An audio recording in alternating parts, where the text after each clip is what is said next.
So here's the deal. I took the carburetor off of this one because it was running great, and I am going to put it onto this one here, which is essentially the same motor. This one here says 24 horsepower. The other one said 23 horsepower, but they are the exact same cc's, cubic inches, cubic centimeters. And I thought I'd show you how to change the carburetor. So this is how to change the carburetor on a Briggs & Stratton Intech engine. And it's not a simple operation. So hold on to your hats, because here we go. Now, first thing, of course, is to take the air filter cover off.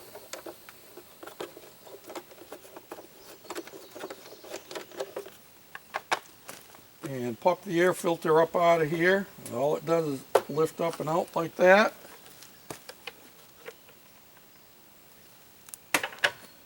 And then I'm going to take this cover off here because we got to remove this whole shroud.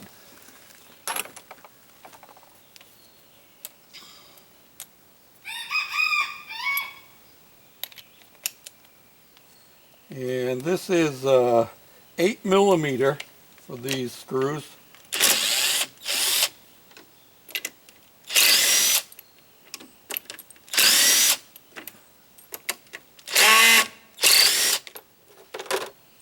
Okay, that takes care of that. Yeah, we also got to remove the fuel pump. We're going to have to disconnect it now, the whole 9 yards, but we'll just unscrew it for now. And drop the screw.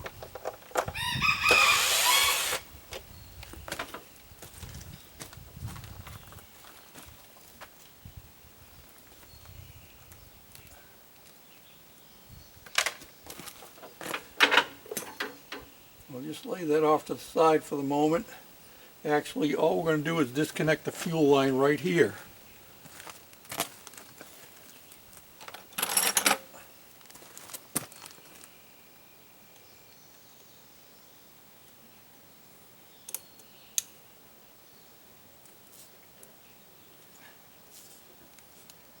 Now the issue with this carburetor, and the reason I'm changing it, is because this one is the mower that went through the flood, and it was swamped.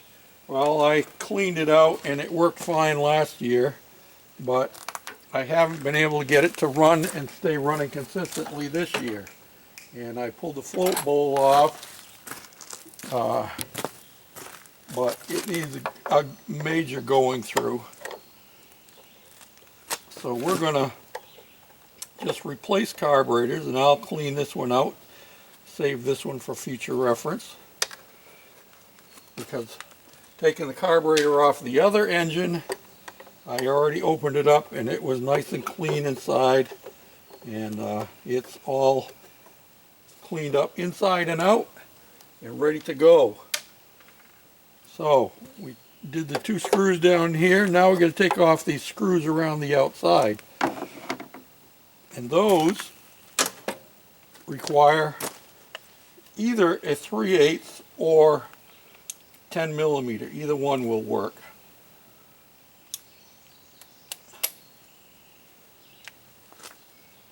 And you don't have to take these screws off all the way. Just got to loosen them up because the cover is slotted so it will lift off.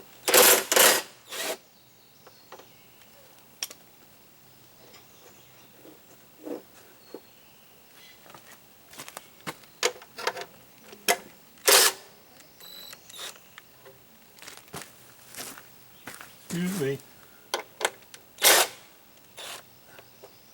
The 2 in the back you can't get at with the impact, so you have to use a regular box end wrench.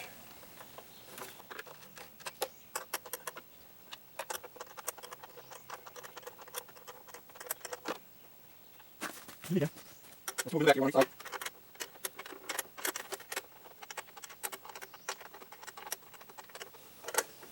Okay, once you get them all loosened up, you can just lift this right off, just like that. And I have already cleaned the other shroud from the other one, so when we put it back together, I'll put the clean shroud on here. We'll do a little cleaning in there too. All right. So now, let me get you down in there a little bit closer.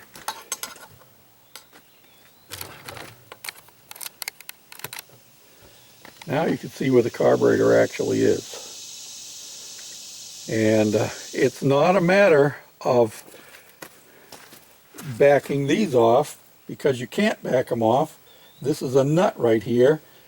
It comes off from the back side over here.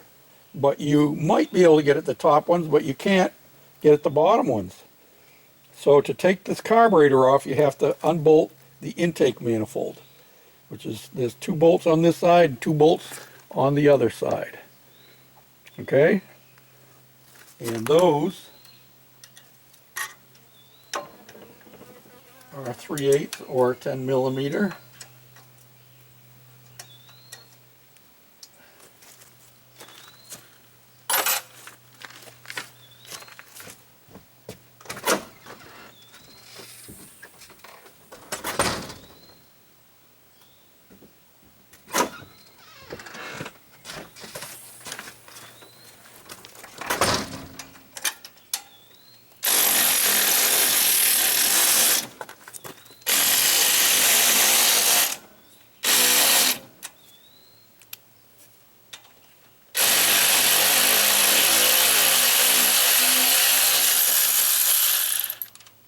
And they're snug coming off because they do have some thread locker on them. Okay, now we have all the bolts out and it's loose. So the next thing we got to do is disconnect our throttle linkages.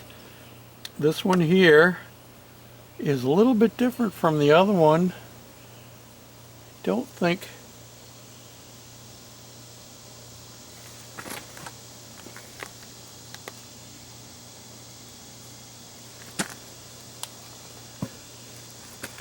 this one is a little different from the other one because the other one does not have a vane type of governor, which leads me to believe that it's probably down underneath. So what I have to do though is we got to disconnect the linkage here, and perhaps the simplest way to do this on this one is to disconnect that little bolt right there, so we can take the vane right off. And on the back side of the carburetor, there are 2 other pieces that are going to be disconnected. This here and this piece down here. Those are both breather tubes.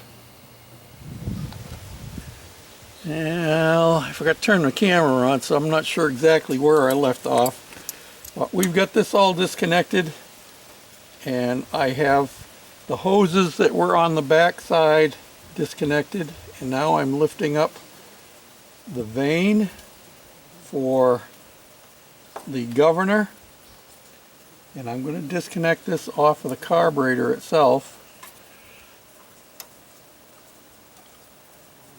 So it depends on the year of your mower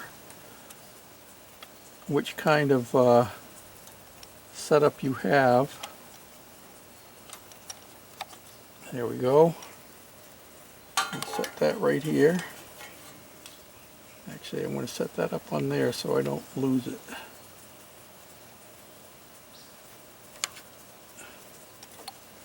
And then we have 2 more down underneath.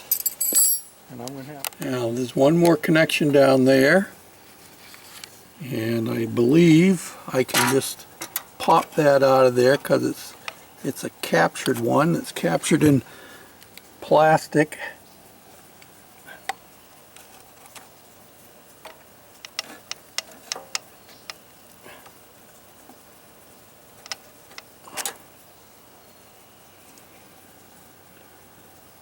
And I have another one right here that has to come out of there. And once you pop that one out, then that one right there, once you pop that one out, then you can come over here and this one will twist out like that. And there we have it loose. I'm going to do a little cleanup down in here before we put the other one back on, but let me take you inside and let's compare carburetors and see what the major differences are. You'll probably notice something that I've noticed since I opened this up, how rusty this flywheel is, and the coils. This, like I said, this mower was flooded, and yeah, I'm thinking I might want to change these coils. I'm not sure, because I can just pop them off of the other one and put them on here. We'll see one. Okay, so there is a difference between these two carburetors, enough of a difference that I can't just swap them over one for one. The main one being is that this one, because it is set up for the vane style of governor, has this little piece here on it, and the other one, because it is set up for an internal governor, does not have that part on it. So we're going to have to save this one for future reference for another time, worst comes to worst. But we're going to take this one apart and let me show you what I found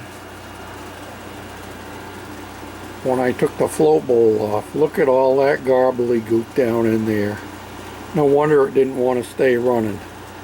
Yep. So we got to take that apart, clean it. We're going to take the float off of this one.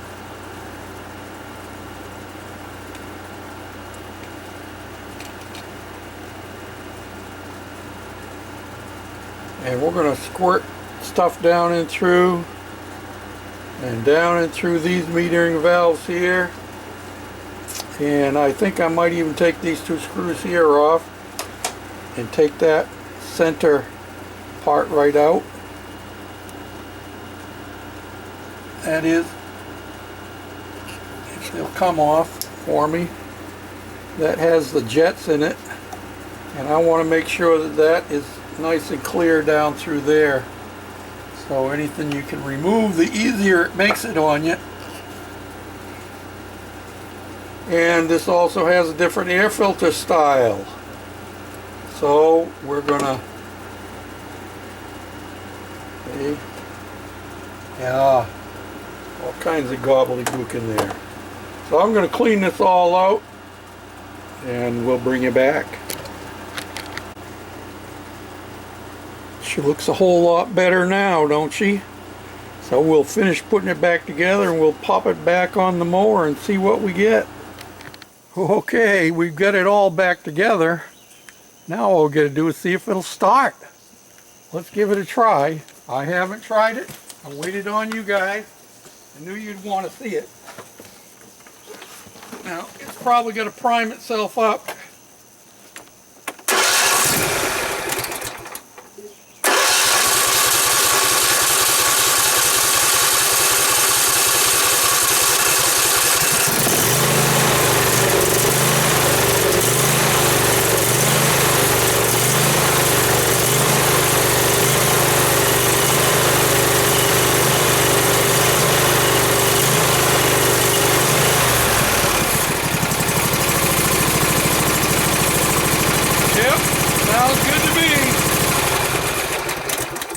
You know what that means, don't you? Whoa, it means you got to put the parking brake on, George. That means I got to put the hood on and go mow some lawn. Well, thanks for following along with me. I hope it was helpful for somebody. And that's one down, and 1, 2, 3, 4, 5 more to go. Thanks for watching, commenting, subscribing, thumbs up, sharing, all of them good things. Bye for now.